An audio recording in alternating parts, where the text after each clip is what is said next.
Everyone was shocked to see a gorilla pushing a truck from behind. He used all his strength to get the truck started, but Charlie left him there and drove away. Just then, a bicycle appeared from behind. The gorilla snatched the bike from the man and began chasing the truck. No one had ever seen a gorilla like this before. He rang the bicycle bell to get Charlie's attention, but that idiot was lost in his own world. Suddenly, the truck hit the brakes, and the speeding gorilla crashed into it and fell inside. Charlie still had no idea what the poor gorilla had just been through. Then, one of the truck's tires got punctured. Upon checking, Charlie realized that the whole tire needed to be replaced. He took out all the tools and tried to fix it, but couldn't loosen even a single bolt. The gorilla, on the other hand, had lost his mind from all the stress. Charlie tried asking people passing by for help, but no one stopped their vehicles. Finally, the gorilla had to change the tire himself. As he turned the screwdriver, he thought, if only I could speak human language, I'd give this man a piece of my mind with a few good curses. After all that hard labor, he went back to his cage. But peace was not in his fate that day. Charlie had refueled the truck at a gas station, but then realized he had no money to pay. Just then, he saw a street performer dancing nearby. So he brought out the gorilla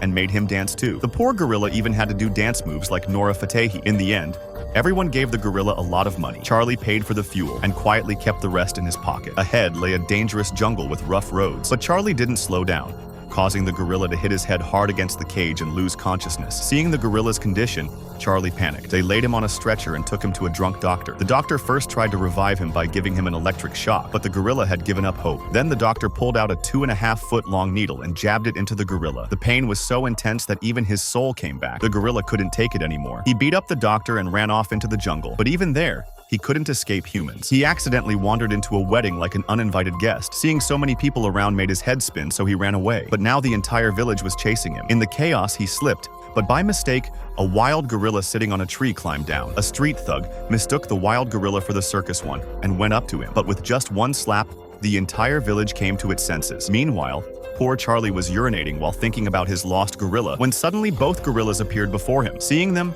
he ran away without even finishing his business. The wild gorilla challenged the circus gorilla, but the poor circus one had no intention of fighting.